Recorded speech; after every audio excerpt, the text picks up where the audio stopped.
On this video, instead of doing Greek and Hebrew and Latin as I did on a previous video, I am just going to do a summary of Matthew chapter 2 in English for anyone that might want to follow along.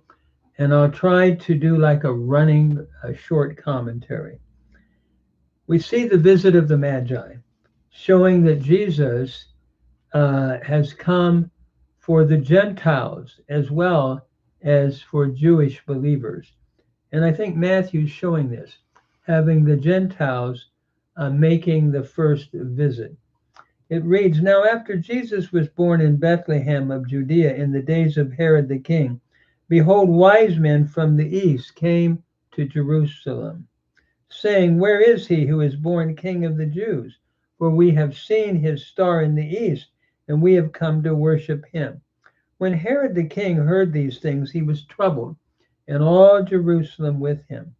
And when he had gathered all the chief priests and scribes of the people together, he inquired from them where the Christ was to be born. So they said to him, In Bethlehem of Judea, as it is written by the prophet, But you, Bethlehem, in the land of Judah, although you are least among the rulers of Judah, for out of you will come the ruler who will shepherd my people Israel. Then Herod, when he had secretly called the wise men, determined from them what time the star appeared. And he sent them to Bethlehem and said, Go and search diligently for the young child. And when you have found him, bring back word to me, that I may come and worship him. When they heard the king, they departed, and behold, the star which they had seen in the east went before them till it came and stood over the place where the child was. When they saw the star, they rejoiced exceedingly with great joy. And when they had come into the house, they saw the young child with Mary his mother, and fell down and worshipped him. And when they had opened their treasures, they presented gifts to him, gold, frankincense, and myrrh. And being divinely warned in a dream that they should not return to Herod, they departed for their own country in another way. We see here the wise men, the Magi, who were probably like looking at the stars and studying them. And they had possibly heard the text of Numbers concerning a star that would arise. And that star had taken an application in thought and Jewish thought at the time of referencing toward the Messiah. And I'm wondering if that's not the background.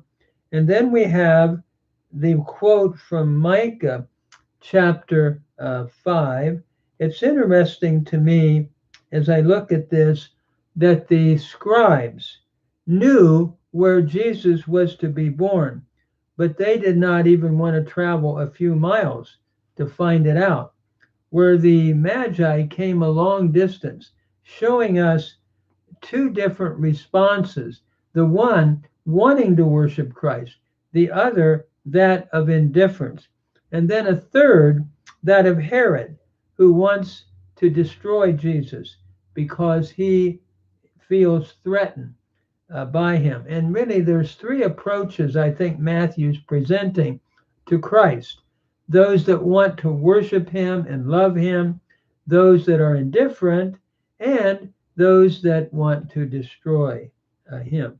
So they come, and I think the star is not a literal star in my own thinking, but probably the Shekinah, the glory of God that had appeared to Abraham is now appearing to them and leading them to worship Jesus, because it comes and goes. It'll appear over the house then and it goes away and then reappears. So I'm wondering if it's not the glory of God that we saw in Acts 7 that had appeared to Abraham as well. Now we're told that they were told that they should depart another way and not to return to Herod, because Herod only wanted to destroy Jesus, not to worship him. And so when they had departed, behold, an angel of the Lord appeared to Joseph in a dream, saying, Arise, take the young child and his mother, flee to Egypt, and stay there until I bring you word, for Herod will seek the young child to destroy him. When he arose, he took the young child and his mother by night and departed for Egypt. And he was there until the death of Herod, that it might be fulfilled, which was spoken by the Lord through the prophet, saying, Out of Egypt have I called my son.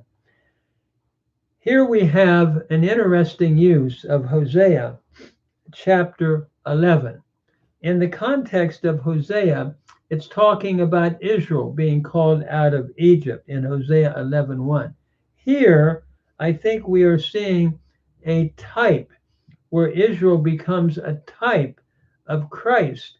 And I think Matthew is then quoting this like Israel, who was called out of Egypt, so Jesus was called out of Egypt as well.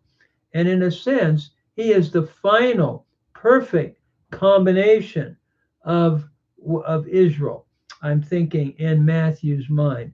So we see, I believe, a typical use of Hosea 11:1. And then we move on where Herod does violence then.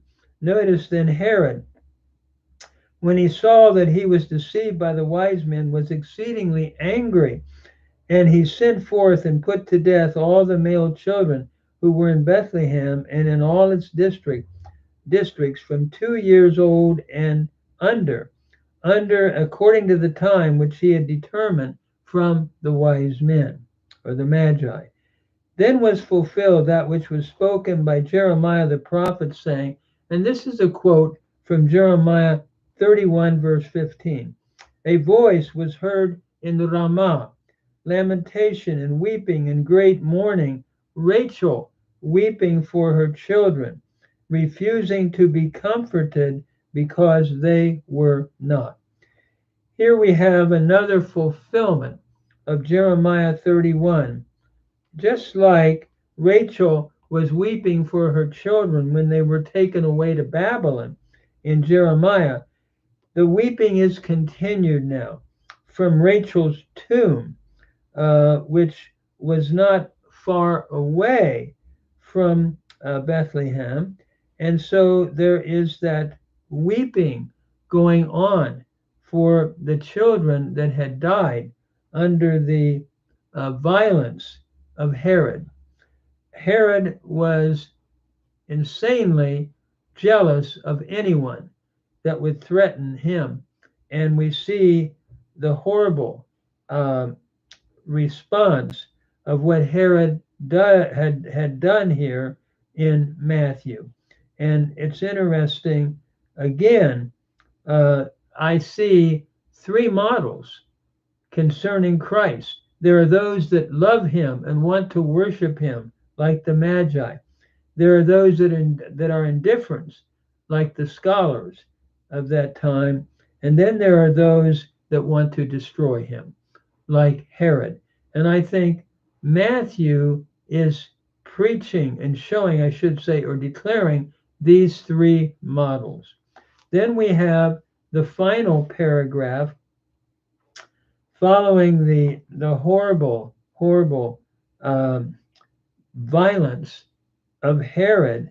We then have Jesus returning to Nazareth after the death of Herod. But when Herod was dead, behold, an angel of the Lord appeared in a dream to Joseph in Egypt, saying, Arise, take the young child and his mother, and go to the land of Israel, for those who sought the young child's life are dead. Then he arose, took the young child and his mother, and came to the land of Israel. But when he had heard that Archelaus, who was reigning over Judah instead of his father Herod, he was afraid to go there. And being warned by God in a dream, he turned aside into the region of Galilee. And he came and dwelt in a city called Nazareth, that it might be fulfilled which was spoken by the prophets. He shall be called a Nazarene. It's interesting how Jesus now returns to Nazareth, and Joseph and Mary are told it's okay to go back because Herod, the violent king, now has died, and Archelaus was reigning in his stead. And his father was a little afraid. Joseph was a little afraid to go, but God told him to go to Galilee. And he went to Galilee, and he went and settled in the city of Nazareth, that it might be fulfilled which was spoken by the prophets. He shall be called a Nazarene. Now, what is going on here? How is Scripture being fulfilled? It's interesting that in the Hebrew of Isaiah, chapter 11, a netzer, a branch, will stem forth from Jesse, or spring forth from Jesse. And it's almost like Matthew is saying, isn't it interesting that that the netzer, the branch, moved to Nazareth? And here we have a play on a word. I believe netzer. It's like saying, isn't it interesting that the branch moved and lived in Branchtown? I think that's the thought that Matthew is driving home, that his Jewish readers would have picked up. Just one thing I want to say about this. There is another word for branch in the Hebrew Bible, Jeremiah 31, semek. And I'm wondering if Matthew is possibly thinking of all of these, which would fulfill the prophets, plural, not just Isaiah, but building the application around the idea of netzer, branch. And so the branch moved to Branchtown. The netzer lived in Nazareth. And I think that's the point that Matthew's making, which I think could also include semek, the branch of Zechariah chapter 6 and Jeremiah chapter 23. So this chapter is describing, I believe, the identification of the Messiah with Gentiles, being the first to see the Messiah. And then, as we have said, the three attitudes toward Jesus: the attitude of worship, the attitude of indifference, and the attitude of absolute rejection of Jesus.